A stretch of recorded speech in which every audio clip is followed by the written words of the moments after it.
ನೂತನ ಮುಖ್ಯಮಂತ್ರಿಯಾಗಿ ಡಿಕೆ ಶಿವಕುಮಾರ್ ಅವರ ಪಟ್ಟಾಭಿಷೇಕಕ್ಕೆ ಸಕಲ ಸಿದ್ಧತೆ ನಡೆಯುತ್ತಿದೆ. ಕಾಂಗ್ರೆಸ್ ಶಾಸಕಾಂಗ ಪಕ್ಷದ ಸಭೆ ಕರೆದು ಅಧಿಕೃತವಾಗಿ ಶಿವಕುಮಾರ್ ಅವರನ್ನು ಶಾಸಕಾಂಗ ಪಕ್ಷದ ನಾಯಕರನ್ನಾಗಿ ಮಾಡುವುದು ಬಹುತೇಕ ಖಚಿತವಾಗಿದೆ. ಈಗಾಗಲೇ ನಿರ್ಗಮಿತ ಮುಖ್ಯಮಂತ್ರಿ ಸಿದ್ದರಾಮಯ್ಯ ಹಾಗೂ ಡಿಸಿಎಂ ಶಿವಕುಮಾರ್ ಅವರು ಪ್ರತ್ಯೇಕವಾಗಿ ದೆಹಲಿಗೆ ಪ್ರಯಾಣಿಸಿದ್ದು, ಮುಖ್ಯಮಂತ್ರಿಯಾಗಿ ಅವಕಾಶ ನೀಡಿದ ರಾಹುಲ್ ಗಾಂಧಿ ಹಾಗೂ ಮಲ್ಲಿಕಾರ್ಜುನ್ ಖರ್ಗೆ ಅವರನ್ನು ಭೇಟಿ ಮಾಡಿ ಸಿದ್ದರಾಮಯ್ಯ ಕೃತಜ್ಞತೆ ಅರ್ಪಿಸಿದ್ದಾರೆ. ಎಲ್ಲವೂ ಅಂದುಕೊಂಡಂತೆ ನಡೆದರೆ ಸೋಮವಾರ ಸಂಜೆ ಗೋಧೂಳಿ ಮುಹೂರ್ತದಲ್ಲಿ ಮುಖ್ಯಮಂತ್ರಿಯಾಗಿ ಡಿಕೆ ಶಿವಕುಮಾರ್ ಅವರು ಪ್ರಮಾಣ ವಚನ ಸ್ವೀಕರಿಸುವ ಸಾಧ್ಯತೆ ಇದೆ ಎಂದು ಹೇಳಲಾಗುತ್ತಿದೆ.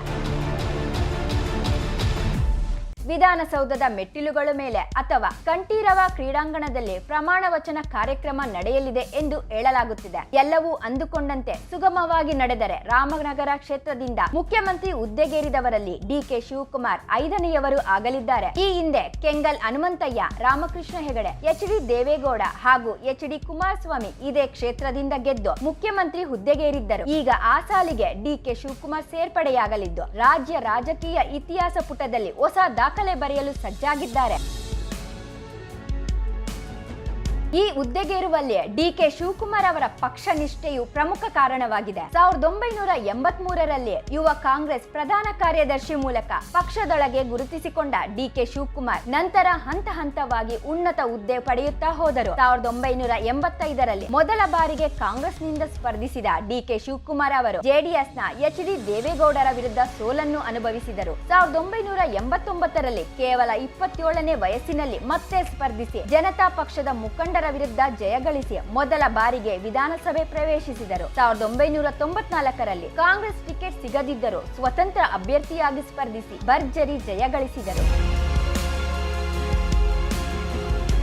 1999ರಲ್ಲಿ ಕಾಂಗ್ರೆಸ್ ಅಭ್ಯರ್ಥಿಯಾಗಿ ಸ್ಪರ್ಧಿಸಿ ಗೆಲುವು ಸಾಧಿಸಿದರು. ಎಸ್.ಎಂ. ಕೃಷ್ಣ ಅವರ ಸಂಪುಟದಲ್ಲಿ ನಗರಾಭಿವೃದ್ಧಿ ಸಚಿವರಾದರು. 2004ರಲ್ಲಿ ಸತತ 4ನೇ ಬಾರಿ ಇದೇ ಕ್ಷೇತ್ರದಿಂದ ಸ್ಪರ್ಧಿಸಿ ಗೆಲುವಿನ ನಗೆ ಬೀರಿದರು. 2008ರಲ್ಲಿ ಕ್ಷೇತ್ರ ಪುನರ್ ವಿಂಗಡಣೆ ನಂತರ ಸಾತನೂರು ಕ್ಷೇತ್ರ ರದ್ದಾಗಿದ್ದರಿಂದ ಕನಕಪುರಕ್ಕೆ ಬದಲಾಯಿಸಿಕೊಂಡರು. ಈ ಚುನಾವಣೆಯಲ್ಲಿ ಜೆಡಿಎಸ್ನ ಕೆಎಲ್ ಶಿವಲಿಂಗೇಗೌಡರ ವಿರುದ್ಧ ಗೆದ್ದರು. 2013ರಲ್ಲಿ 2ನೇ ಬಾರಿಗೆ ಕನಕಪುರದಿಂದ ಸ್ಪರ್ಧಿಸಿ ಭಾರಿ ಬಹುಮತದಿಂದ ಜಯಗಳಿಸಿದರು. ಸಿದ್ದರಾಮಯ್ಯ ಸಂಪುಟದಲ್ಲಿ ಇಂಧನ ಸಚಿವರಾದರು. 2018ರಲ್ಲಿ 3ನೇ ಬಾರಿಗೆ ಕನಕಪುರದಲ್ಲಿ ಸ್ಪರ್ಧಿಸಿ ಜಯಗಳಿಸಿದರು. ಮೈತ್ರಿ ಸರ್ಕಾರದಲ್ಲಿ ಜಲಸಂಪನ್ಮೂಲ ಸಚಿವರಾಗಿದ್ದರು. 2023ರಲ್ಲಿ 4ನೇ ಬಾರಿ ಕನಕಪುರದಿಂದ ಸ್ಪರ್ಧಿಸಿ ಜೆಡಿಎಸ್ನ ಬಿ ನಾಗರಾಜು ವಿರುದ್ಧ 1 ಲಕ್ಷಕ್ಕೂ ಅಧಿಕ ಮತಗಳ ಅಂತರದಿಂದ ಐತಿಹಾಸಿಕ ಗೆಲುವು ಸಾಧಿಸಿದರು. ಆ ನಂತರ ನಡೆದ ಚುನಾವಣಾ ಫಲಿತಾಂಶದ ಬಳಿಕ ರಾಜ್ಯದ ಉಪಮುಖ್ಯಮಂತ್ರಿಯಾದರು. ಡಿಕೆ ಶಿವಕುಮಾರ್ ಅವರು ಕೇವಲ